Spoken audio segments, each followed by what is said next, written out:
Hello, wonderful people. Welcome back to this wonderful channel where we bring you back-to-back update and information as it is hot. Of course, you know that the sit at home is still ongoing, and it has not even gotten to the seventh day, and some people have started crying. Now, a retired army colonel has cried out that please, he's begging Buhari to, sorry, pardon me, begging TINUBU to please release Nnamdi Kanu from the DSS detention because the pressure is becoming too much on them. And it looks as if Simon Ekpa knows the right thing to do to get to the nerves of these people. It looks like this one has gotten to the marrows and bones of the government officials. So now this retired colonel Stan Lambo, he said that Kanu's prolonged incarceration heightens his heroship. Retired Colonel Stan Labo is the one saying this thing, that the more government is incarcerating Nnamdi Kanu, that is the main time things will be getting worse. So that is better make they go release that man from the DSS detention. That's the only way they can settle the scores. We be say they hot for the southeastern part of Nigeria. Of course, you know that this thing is not affecting only southeast, though. It is affecting everybody, and these people are already begging. They are already begging that make they just release Nnamdi Kanu, make they just release and there, make the man go free. So as you can see, you understand that Simon Ekpa know what he is doing. That the more he does this thing, the more these people feel the pressure to release Ohanezendigbo of Ndigbo from the DSS detention. And come to think of it, I don't know why people like Emma Powerful is so much against what the Prime Minister of Biafra government in exile is doing currently, because people like Emma Powerful has kept quiet for a long time. And of course, you know, without pressure, there are some things you will not be able to get. And I don't know why Emma Powerful is keeping quiet. Is it for Nnamdi Kanu to rot in the DSS detention, or for him to die there in the DSS detention? I don't know. He always disassociates himself from whatever the Biafra Prime Minister of the Biafra government in exile is doing. Whenever he declares as a sit at home, Mazi Emma Powerful always disassociates himself from that movement.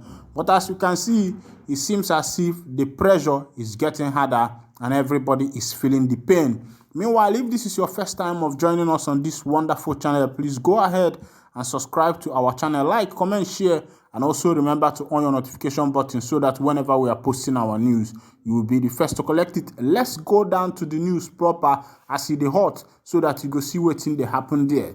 A security expert, Colonel Stan Lambo, retired, has averred that further incarceration of Nnamdi Kanu, leader of the indigenous people of Biafra, IPOB, would only make him more relevant and heighten the heroship over him. He said this on Wednesday while featuring on Arise television morning show program, discussing the recent visit by the service chief to President Bola Tinubu over the week. Stan Labo advised the government to start a conversation with some agitating group, as it will go a long way to address security issues. He said, one major priority area in the southeast, which I think will cool off a great deal of growth, is for us to bring out Kanu, that gentleman, pull him out, stop this incarceration. I know some of his pronouncements, or maybe line of his action and so on, were offensive to the Nigerian state, and there was need to take actions. But you see, Nigeria itself is a family. That's my picture of Nigeria.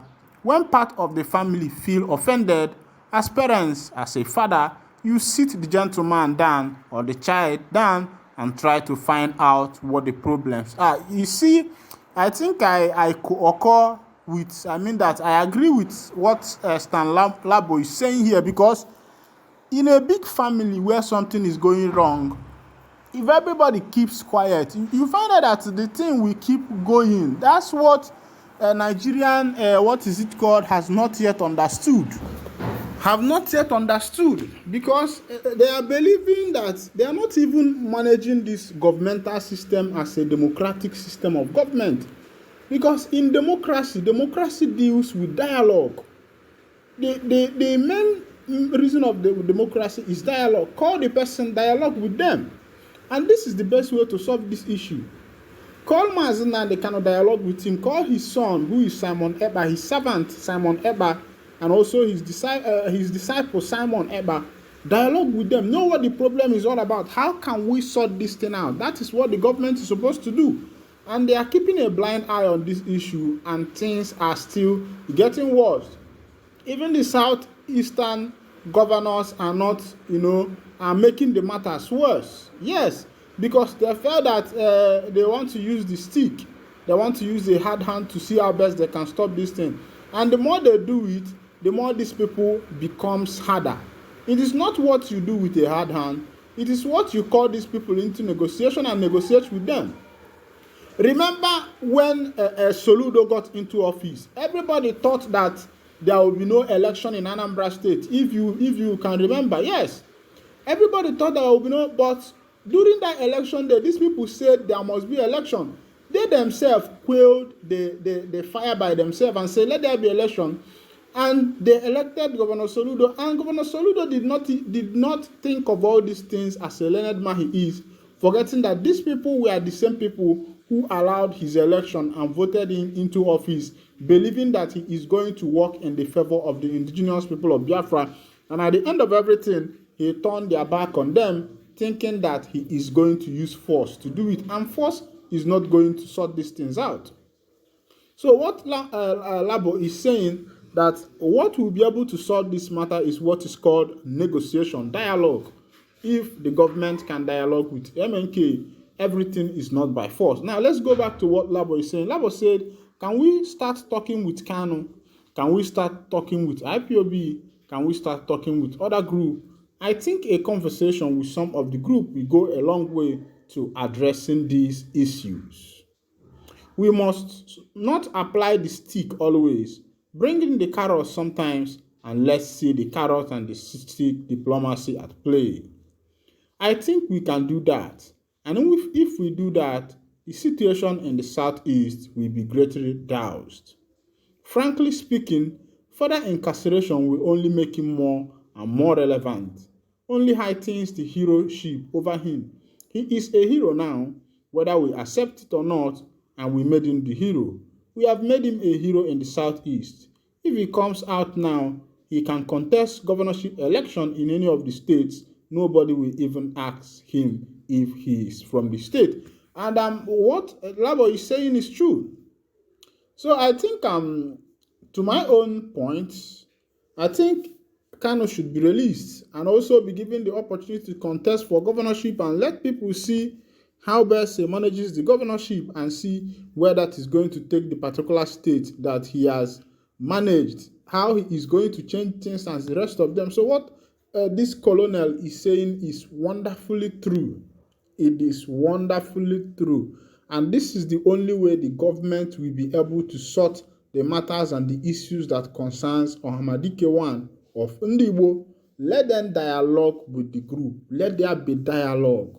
Because I don't know why the government is so stubborn, lacking the sense of how to rule the people. They lack the technical know-how. If you ask me, I will tell you that the government of Nigeria lacks the technical know-how to manage Nigeria.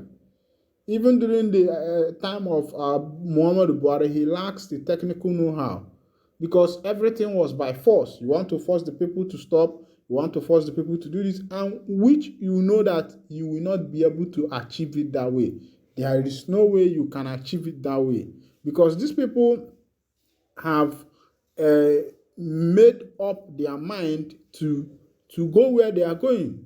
You cannot stop ideology. Ideology is something that is very hard to stop. And this IPOB people has come up with a particular ideology, And the more you pressure them, the more they see that they are actually marginalized. Yes. Do you know, had it been that the government started with dialogue from the onset, I don't think that this thing would have gotten up to this point. But because the government played a blind eye on the issue, and the issue is coming to the point where it's as if it is very hard to handle now. But I think from what Stan Labo is saying, if the government will take his advice, I think things is going to get better. Meanwhile, I'll be winding down the curtain here, and if this is your first time of joining us, please don't forget to subscribe and like our channel.